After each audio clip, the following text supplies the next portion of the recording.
اب اللہ تعالیٰ نے تم پر تخفیف کر دی اور معلوم کر لیا کہ تم میں ہمت کی کمی ہے، سو اگر تم میں کہ 100 آدمی ثابت قدم رہنے والے ہوں گے تو 200 پر غالب آ جائیں گے۔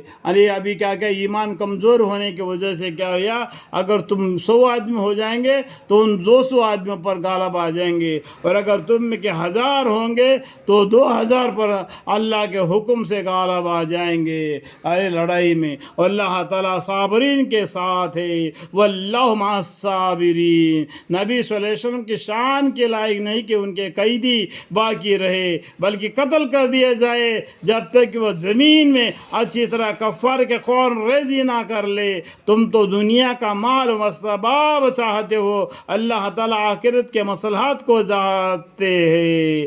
اللہ تعالیٰ بڑے زبردست ہے، بڑے حکمت والے ہیں۔ اگر خدا تعالیٰ کا یہ ناشتہ مقدر نہ ہو چکتا تو جو امر تم نے اختیار کیا ہے اس کے بارہ میں تم پر کوئی بڑی سزا واقع ہوتی، سو جو کچھ تم نے لیا ہے اس کو حلال پاک سمجھ کر کھاؤ اور اللہ تعالیٰ سے ڈرتے رہو، بے شک اللہ تعالیٰ بڑے بخشنے والے، بڑے رحمت والے ہیں۔ اے پیغمبر صلی اللہ علیہ وسلم، آپ کے قبضے میں جو قیدی ہے آپ ان سے فرما دیجئے کہ اگر اللہ تعالیٰ کو تمہارے قلوب میں ایمان معلوم ہوگا تو جو کچھ فدیہ میں تم سے لیا گیا ہے دنیا میں اس سے بہتر تم کو دے دے گا اور آخرت میں تم کو بخش دے گا۔ اگر تم ایمان لے آؤ گے، اسلام قبول کرو گے تو اللہ تعالیٰ تمہارے ایمان کے جگہ پہ تم کو تمہارے بہتری کو دیکھے گا، دنیا میں اس سے بہتری تم کو دے دے گا اور رسول اور آخرت میں تم کو بخش دے گا۔ اور اللہ تعالیٰ بڑے مغفرت والے ہیں، بڑے رحمت والے ہیں۔ اور اگر بالفرض یہ لوگ آپ کے ساتھ خیانت نقضی عہد کرنے کا ارادہ رکھتے ہیں تو کچھ فکر نہ کیجیے۔ یہ لوگ کیا کرتے ہیں، اگر بالفرض یہ لوگ آپ کے ساتھ خیانت نقضی عہد کرنے کا ارادہ رکھتے، خیانت کرنا چاہتے ہیں جو عہد لیا تھا اس کے بارے میں، تو کچھ فکر نہ کیجیے۔ اس سے پہلے انہوں نے اللہ کے ساتھ خیانت کی، پھر اللہ تعالیٰ نے ان کو گرفتار کرا دیا۔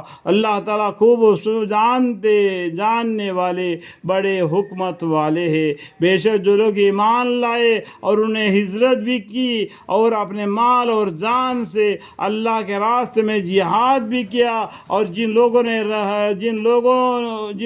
نے رہنے کو جگہ دی اور مدد کی، یہ لوگ باہم ایک دوسرے کے وارث ہوں گے۔ اور جو لوگ ایمان تو لائے اور ہجرت نہیں کی، تمہارے ان سے میراث کا کوئی تعلق نہیں جب تک کہ وہ ہجرت نہ کرے، اور وہ تم سے دین کے کام میں مدد چاہے تو تمہارے ذمہ مدد کرنا واجب ہے، مگر اس قوم کے مقابلے میں نہیں کہ تم میں اور ان میں باہم عہد صلح کا ہو۔